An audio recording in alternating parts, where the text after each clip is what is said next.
as an influencer, I ran into the same problem. I'd get all these brands DMing me, wanting to pay me in clothes, never money. It was never quite worth my time. And I was just like, gosh, I just wish there was a website where I could just look this up a lot like Glassdoor and know what number, to throw out there.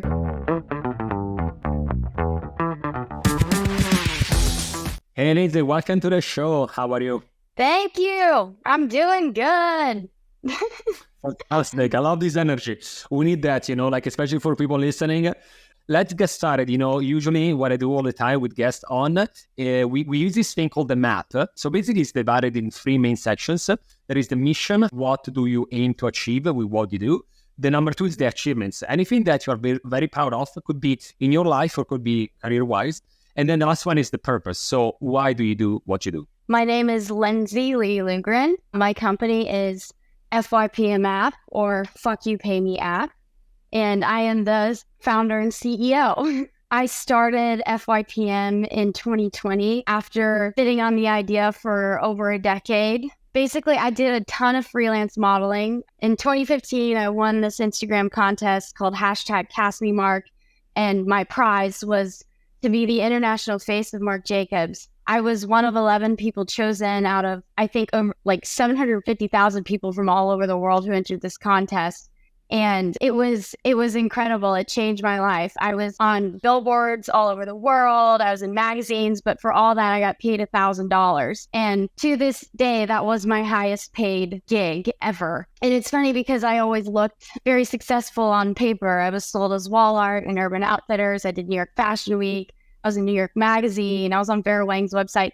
I did a whole bunch of stuff, but I always kind of found myself in this position of being good enough to do the work, but not good enough to be paid. But it would still be a while before I finally started FYPM. In between, I got a degree in finance. I started working at a $25 billion fund doing equity research. So my job was essentially like to build out financial models, research public equities, interview CEOs.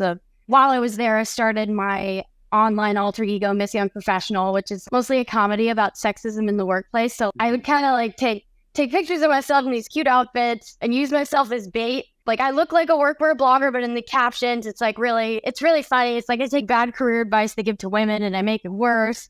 And I make memes and I do a lot of role reversal. And then as an influencer, I ran into the same problem. I'd get all these brands DMing me, wanting to pay me in clothes, never money. It was never quite worth my time. And I was just like, gosh, I just wish there was a website where I could just look this up a lot like Glassdoor and know what number, to throw out there. Cut two, I ended up quitting finance and joining the marketing team at Poopery.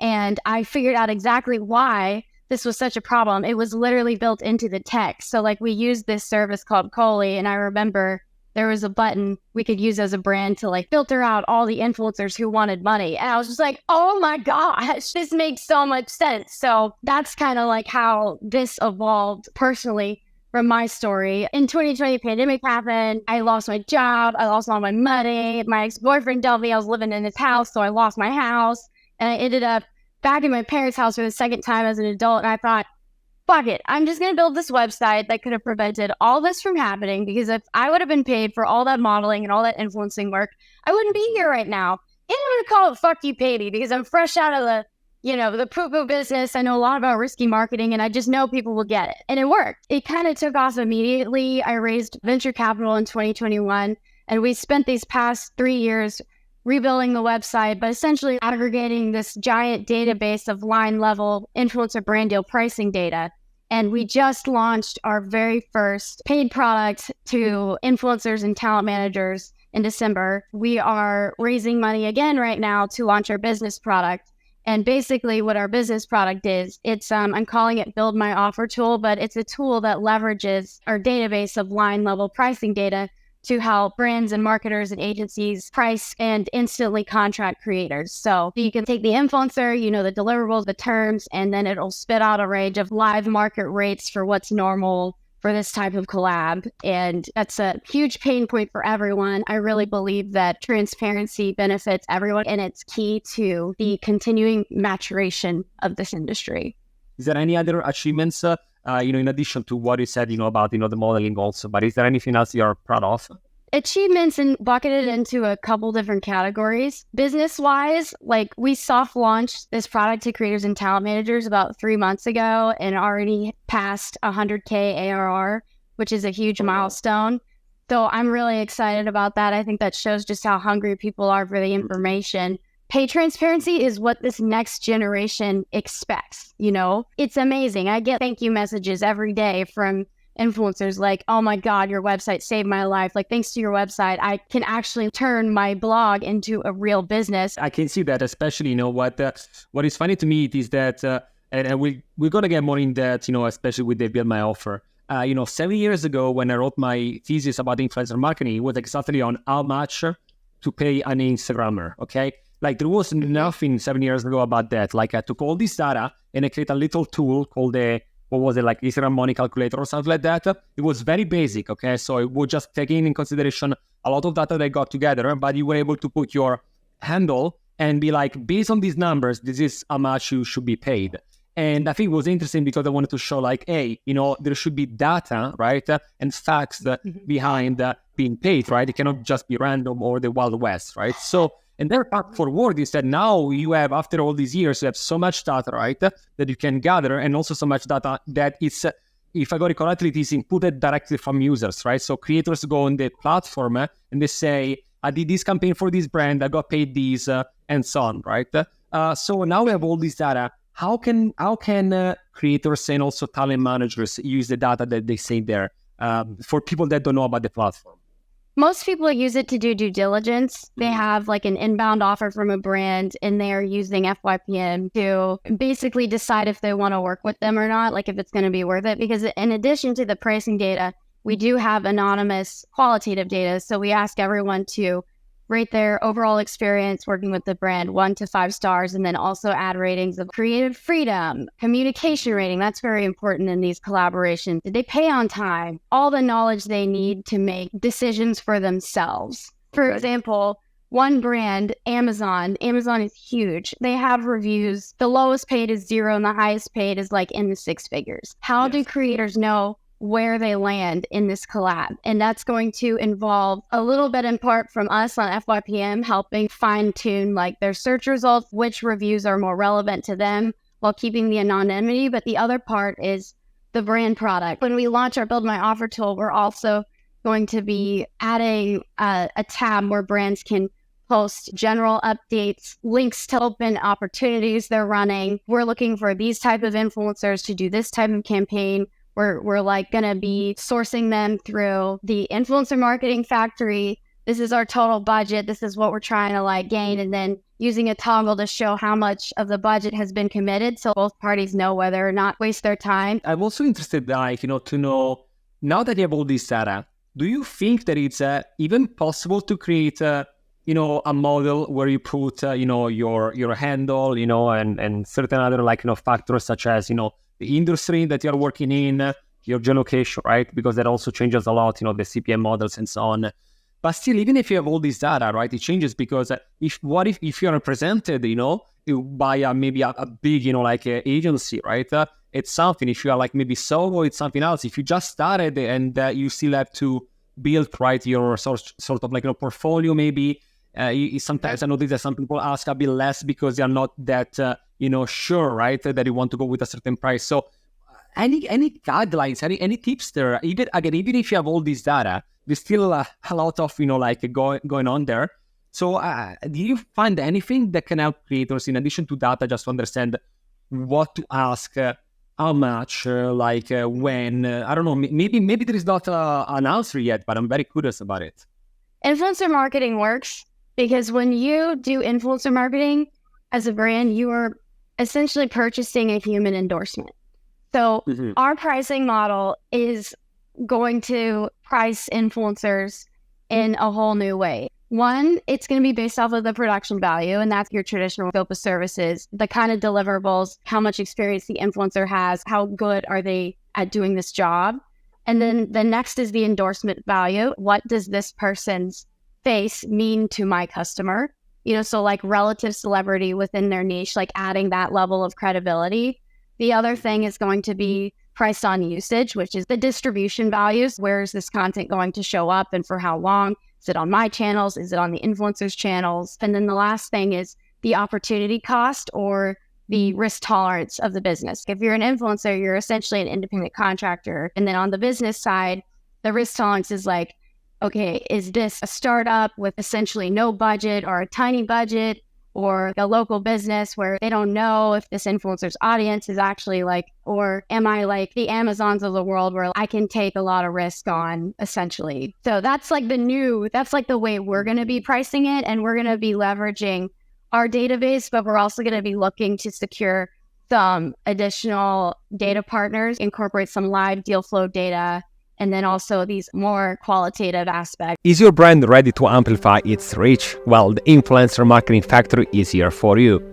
We are a global influencer marketing agency helping brands ignite their growth. From influencer identification to campaign strategy, handling legalities and agreements, to managing shipping and logistics, we got you all covered. We work with hundreds of brands across different verticals, from Fortune 500 companies to direct-to-consumer brands. And we don't just stop there. With detailed ROI analysis, we help brands like yours measure success, transforming impressions into conversions. You can find us at theinfluencermarketingfactory.com or just searching the Influencer Marketing Factory on Google. Okay, in all these different, very interesting factors that you said, these are the things that we use to calculate, right? Have you noticed maybe anything that usually creators don't think about? Like among these, is there anything that you pinpoint and be like, you know what, the majority of people that usually ask me questions about it or when they use the platform, they usually forgot about this, but it's one of the most crucial things. We still have a lot of creators who end up lowballing themselves because they're pricing themselves based off of things like follower count, when really what most brands pay for is the usage. So a lot of the time they'll get an offer and then within this long contract will be baked in like perpetual usage rights, exclusivity, all this stuff that they don't know they should be asking for. Now we have a situation where creators they're starting to catch on to that, and then they'll turn around and they'll ask to be paid for that, but then they'll end up losing the deal because they don't know how to negotiate their like endorsement value. You know what I'm saying? Or maybe it's like, it's not worth it because they're just getting started and they don't yet have that high endorsement value that enables these other creators who do. I'm hoping that the tool will not only serve to price and contract, but it'll also serve to educate. And then as more people join FYPM, they're like, okay, this is how I turn this into a career. Do I really want to do this? I think it's a good point because, what I say all the time, data tell you part of the story, right? It's quantitative data, but then there are all these things about education that I like when you say about, a lot of people, they don't know what is in a contract, right? In an agreement, and maybe they just sign it and then there is loss in translation, miscommunication, and then no one is happy, right?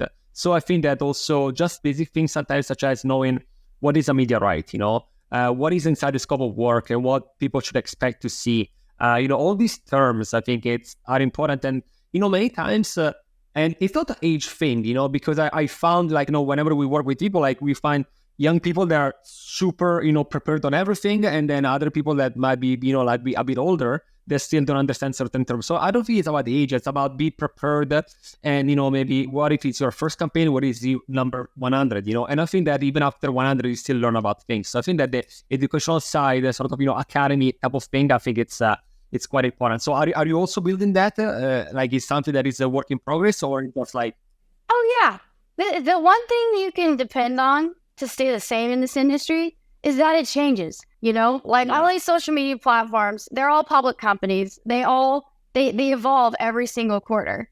Mm-hmm. And I am always learning. People think I'm so funny. They're like, you are so good at marketing. You're like, all this stuff. And I'm like, I don't know. I don't know what's going on anymore sometimes, I have to continually stay on it and keep learning. Yes. It's just nuts. Especially Instagram announced yesterday, they're going to be only recommending original content. I think that's great, but I'm also like, okay, what does this mean? What does this mean? Kind of have to always be on your toes. It's a lot like entrepreneurship.